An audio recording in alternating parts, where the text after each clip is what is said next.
जय माता दी मित्रों, आज हम चर्चा करने वाले हैं एक ऐसी घटना, ऐसे गोचर के बारे में, ऐसे राशि परिवर्तन के बारे में जो 18 साल बाद लगभग होने जा रही है। यानी 30 अक्टूबर 2023 में राहु का राशि परिवर्तन हो रहा है। यानी राहु मेष राशि से मीन राशि में यानी उल्टी गति में जाकर मीन राशि में गोचर करने वाले हैं। वहीं पर अगर देखा जाए तो राहु का जब गोचर होगा तो केतु का गोचर भी कन्या राशि में होगा। और राहु का ये जो गोचर है, केतु का जो ये राशि परिवर्तन है, एक तो 18 साल बाद हो रहा है मीन राशि में, साथ ही साथ 18 महीने के लिए रहेगा। यानी कि देखा जाए तो 30 अक्टूबर 2023 से लेकर और 30 मई 2025 तक राहु देव मीन राशि में रहने वाले हैं और वहीं पर केतु देव कन्या राशि में रहने वाले हैं। ये एपिसोड होगा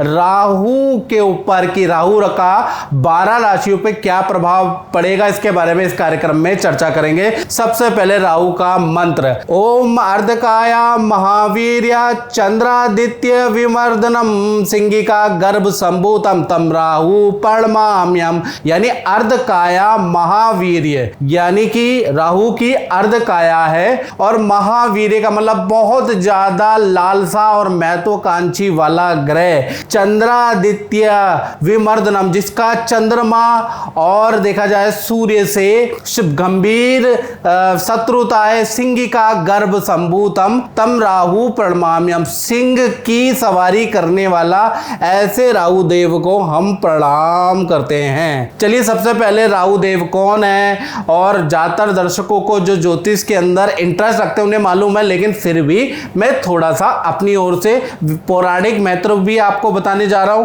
और वैज्ञानिक महत्व भी बताने जा रहा हूं। पहले हम ये जानते हैं कि राहु है क्या, कौन है। तो पौराणिक कथा के अनुसार जब समुद्र मंथन के दौरान स्वर भानु एक दैत्य था जिसने अमृत का कलश या अमृत का पान पी के वो अमर हो गया, तब भगवान विष्णु ने अपने चक्र से उसके 2 भाग कर दिए। यानी कि जो विष्णु भगवान का चक्र था उसके गले से उसको काट दिया, तो ऊपर का हिस्सा राहु कहलाया और नीचे का हिस्सा जो है, जो धड़ है, वो केतु कहलाया। और ये राहु और केतु के नाम से आगे प्रसिद्ध हो गए। वैसे इस राक्षस का नाम स्वरभानु था। अब वैज्ञानिक महत्व के बारे में मित्रों जानते हैं तो देखिएगा कि सूर्य है और सूर्य की परिक्रमा पृथ्वी करती है। मान लीजिए सूर्य है, सूर्य की परिक्रमा पृथ्वी करती है और पृथ्वी की परिक्रमा कौन करता है? चंद्रमा। तो जब जो पृथ्वी की जो कक्षा है और चंद्रमा की कक्षा देखा जाए, जब ये आपस में 2 भागों में ऊपर और नीचे काटती है, यानी कि 2 अक्षांश में काटती है, जो चित्र में दिख रहा है, और उसको नॉर्थ नोड और साउथ नोड कहा जाता है। यानी नॉर्थ नोड और साउथ नोड कहा जाता है और इसको टोटल इस घटना को लूनर नोड कहा जाता है। वहीं पर आपको ऊपर की तरफ केतु महाराज मिल जाएंगे, नीचे की तरफ आपको राहु महाराज मिल जाएंगे, जो कि पृथ्वी की कक्षा और देखा जाए चंद्रमा की कक्षा को 2 भागों में 2 बिंदुओं पे काटता है। आपको चित्र में समझ में आ जाएगा मैं क्या कहना चाहता हूं। यहीं पर है राहु और केतु, याद रखिएगा। अब राहु और केतु को आपने जान लिया क्या है, कैसे दिखते हैं। वैसे तो दिखाई देते नहीं, छाया ग्रह हैं, लेकिन उसका अनुमानित वैज्ञानिक दृष्टिकोण हमने देख लिया, पौराणिक महत्व देख लिया। अब राहु केतु के कुछ रोचक तथ्य मैं बताने जा रहा हूं जो कि आपको बड़ा हैरान करने वाला है। पहला मित्रों, राहु केतु की कोई अपनी राशि नहीं है। यानी कि अभी तक, यानी कि इस वीडियो 2023 तक और जब से राहु केतु का सर कटा है तब से अभी तक विद्वानों के बहुत अलग अलग मत है। मतलब राहु केतु में जितना कंफ्यूजन है ना मित्रों, उतना कंफ्यूजन किसी में नहीं है। कोई ये मानता है कि मिथुन राशि राहु की उच्च राशि होती है, कोई मानता है कि धनु राशि राहु की उच्च राशि होती है। इसी प्रकार से केतु में अलग अलग कंफ्यूजन है, कौन मित्र है कौन शत्रु है, लोग अलग अलग तरीके से अलग अलग विद्वान डिस्क्राइब करते हैं। बिल्कुल कंफ्यूजन है इसमें। साथ ही साथ सबसे बड़ी इंटरेस्टिंग बात मैं आपको बताऊं, राहु केतु एक ही शरीर से उत्पन्न हुए हैं। यानी कि एक आत्मा 2 जान है, लेकिन उसके बाद भी देखा जाए दोनों में भी आपस में शत्रुता है। यानी जब देवता का दर्जा दोनों को मिल गया, राहु को और केतु का, तो एक दूसरे से भी चिढ़ने लगे और एक दूसरे से भी शत्रुता इन्होंने कर ली, जैसे भाई भाई आपस में लड़ते हैं। इसी तरह से देखा जाए तो दूसरा इंटरेस्टिंग पॉइंट क्या है, राहु जिसकी कुंडली में प्रबल होता होता है ना वो बहुत बड़ा कॉपी कैट होता है। अब कॉपी कैट का मतलब कि ऐसे व्यक्ति के अंदर चालाकी और देखिए चालाकी जन्मजात होती है। ऐसे लोग बहुत चालाकी करते हैं, बुद्धि से बहुत तेज होते हैं, साथ ही साथ किसी चीज की कॉपी करने में जैसे कहते हैं ना, जूते की कॉपी बना ली, सॉफ्टवेयर की कॉपी बना ली, उसकी नकल बना ली, कॉपी करने में बड़े एक्सपर्ट होते हैं, ओरिजिनल को भी मात देते हैं। जिनका राहु अच्छा होता है, याद रखिएगा स्टूडेंट, जिनका भी राहु अच्छा होता है तो कहीं ना कहीं केंद्र त्रिकोण में बैठा है, शनि की राशि, बुध की राशि, शुक्र की राशि में बैठा है, तो मान के चलिए ऐसे लोग कॉपी कैट बड़ी जल्दी कर लेते हैं। किसी की लाइफस्टाइल को फॉलो करना, कोई टेक्नोलॉजी की कॉपी करना बहुत अच्छा कर लेते हैं और सक्सेसफुल हो जाते हैं। साथ ही साथ केतु के बारे में बात करें तो केतु जो ग्रह है वो इंट्यूशन वाला होता है, यानी केतु जिसका भी स्ट्रांग होता है। और केतु किन राशियों में स्ट्रांग होता है ये बड़ा कंफ्यूजन है। केतु अधिकतर मित्रों जो राशियां हैं बुध की, गुरु की, शुक्र की राशियों के अंदर स्ट्रांग होता है। याद रखिएगा, बुध की राशि, गुरु की राशि, शुक्र की राशि में स्ट्रांग माना जाता है केतु को। तो यहां पर केतु अगर होंगे तो आपकी कुंडली में और केंद्र त्रिकोण में होंगे तो केतु आपका अच्छा है, आपके अंदर इंट्यूशन पावर हो जाएगी, यानी आपको एक अनुभव पता चलेगा कि आगे क्या होने वाला है, 10 साल बाद टेक्नोलॉजी कहां जाएगी। आपको बुरे और अच्छे की इंट्यूशन आने लगेगी, आपके अंदर इंट्यूटिव पावर आ जाएगी, जिसके कारण आप जो है अपने भविष्य को अच्छा बना सकते हैं। तो राहु और केतु दोनों अगर अच्छे हो जाते हैं तो कहीं ना कहीं एक में चालाकी बहुत अच्छी मिलती है और एक में इंट्यूटिव पावर ज्यादा मिलती है। साथ ही साथ एक और इंटरेस्टिंग पॉइंट बताता हूं, राहु केतु हमेशा वक्री होते हैं, यानी कि हमेशा उल्टे ही चलते हैं, लेकिन इनकी दृष्टि सीधी होती है। याद रखिएगा, इनकी जो दृष्टि होती है कुछ विद्वानों के अनुसार 5वीं, 7वीं और 9वीं दृष्टि होती है, याद रखिएगा। और विज्ञानों को मतलब विद्वानों के अलग अलग मत भी हैं राहु को लेकर, कोई 5वीं, 9वीं और 7वीं दृष्टि मानता है, कोई कहता है कि इनकी जब कोई राशि ही नहीं है तो इनकी दृष्टि का कोई महत्व नहीं है,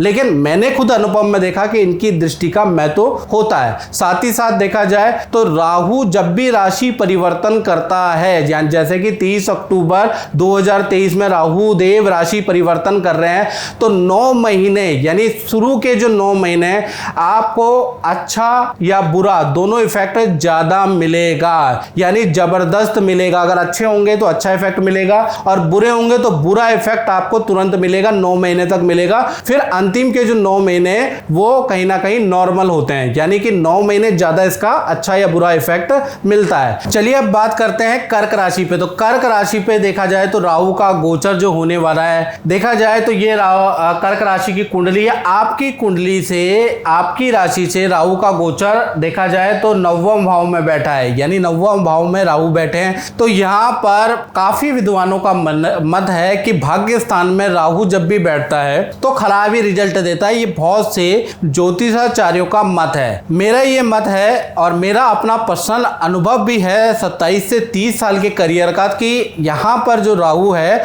कुछ जगह पे अच्छा रिजल्ट देगा और कुछ जगह पे बहुत बुरा रिजल्ट देगा, यानी कि मिश्रित फल देगा। और ये कब तक मिलेगा? 30 अक्टूबर से लेकर 30 अक्टूबर 2023 से लेकर और 30 मई 2025 तक, यानी पूरा 18 महीने आपको करियर में बहुत अच्छा रिजल्ट मिलेगा, लेकिन हेल्थ में और विद्या अगर आप कर रहे हैं तो यहां पर बैड रिजल्ट आपको मिलेगा। चलिए कैसे, इसके बारे में चर्चा करते हैं। देखिए, राहु जब भी 9वें में होता है तो कहीं ना कहीं जो नौकरी कर रहे हैं उनको पद प्रमोशन के योग मिलेंगे, यानी कि नई नौकरी का आपको ऑफर मिलेगा और उच्च पद पदवी का आपको लाभ मिलेगा, यानी कि किसी की पद या किसी का प्रमोशन छीन कर आपको दे दिया जाएगा। यानी कि जो राहु होता है ना वो छीन के देने वाला ग्रह होता है, यानी आपके कलीग का प्रमोशन होने वाला होगा, आपका हो जाएगा, या फिर आपके कलीग नौकरी छोड़ के चले जाएगा, उसका काम आपको मिल जाएगा। ऐसा योग नजर आ रहा है, जिस कारण से आपको पद धन लाभ के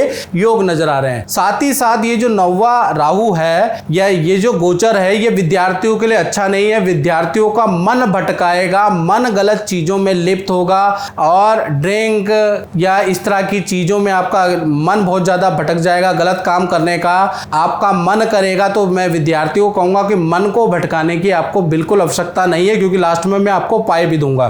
और कुछ लोगों पे देखा जाए तो ये जो नवम राहु है, यानी कि कुछ लोगों के ऊपर, कुछ कर्क राशि वाले अघोर साधना, तंत्र साधना में इनका इंटरेस्ट जाग जाएगा, यानी कि अघोर की दीक्षा लेंगे, अघोर के बारे में जानेंगे, तंत्र की पूजा करेंगे, तांत्रिकों से मिलेंगे, अघोरियों से मिलेंगे, यानी इसमें कुछ कर्क राशि वालों का इंटरेस्ट जाग जाएगा, ऐसा योग नजर आ रहा है। साथ ही साथ जो भी कर्क राशि वाले विद्या कर रहे हैं, चाहे उच्च शिक्षा कर रहे हैं, यानी कि डॉक्टरी कर रहे हैं, पीएचडी कर रहे हैं, एमडी कर रहे हैं, या कोई भी उच्च शिक्षा कर रहे हैं, उसमें थोड़ा बाधा होने के कारण आप छोड़ भी सकते हैं। यहां पर कहीं ना कहीं आपकी शिक्षा 18 महीने के लिए एटलीस्ट, या 18 महीने में 6, 8, 10 महीने के लिए ब्रेक होती हुई नजर आ रही है। स्वास्थ्य पे देखा जाए तो कर्क राशि पे इसका बुरा असर रहेगा। कहीं ना कहीं देखा जाए तो आपको डिप्रेशन हो सकता है, मानसिक रूप से आपको दुविधा हो सकती है, मानसिक रोग कर्क राशि को हो सकता है, पैरों में प्रॉब्लम कर्क राशि को हो सकती है।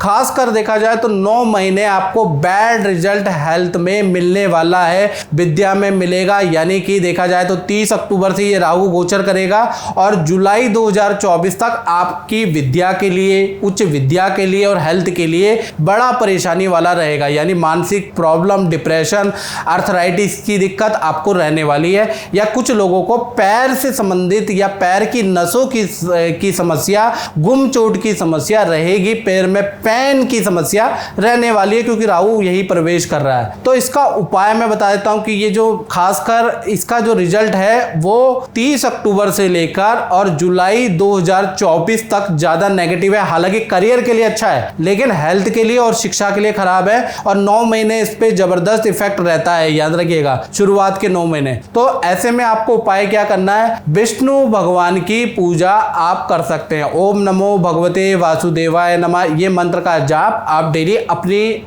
डेली मर्रा के जीवन में हल्दी की माला से अगर आप करेंगे तो आपका कहीं ना कहीं राहु के जो कष्ट हैं थोड़ा कम हो जाएंगे। जैसे कहते हैं ना, बहुत ज्यादा धूप है तो उसमें आप क्या करते हैं, छतरी ले लेते हैं, जिससे गर्मी कम रहती है। तो इसी तरह से ये जो मंत्र है हल्दी की माला से आप करेंगे तो छतरी का काम करेगा। बाकी बिल्कुल सटीक उपाय चाहिए, वो कर रहे भी होते हैं, कुछ रत्न धारण भी करने होते हैं, कुछ करने होते हैं। उसके लिए आपको 7210124289, ये जो मेरा व्हाट्सएप नंबर आ रहा है, इस पर कॉल नहीं, व्हाट्सएप करके अपना नाम, date of birth, time of birth, place of birth आप भेज के अपनी कुंडली का एनालिसिस करके और अपने पर्सनलाइज आप उपाय ले सकते हैं। उससे आपको ज्यादा बेनिफिट मिलेगा। ये जो मैंने बताया ये तो कॉमन है। तो मित्रों, इस कार्यक्रम में बस इतना ही, मुझे दीजिए इजाजत। जय माता दी।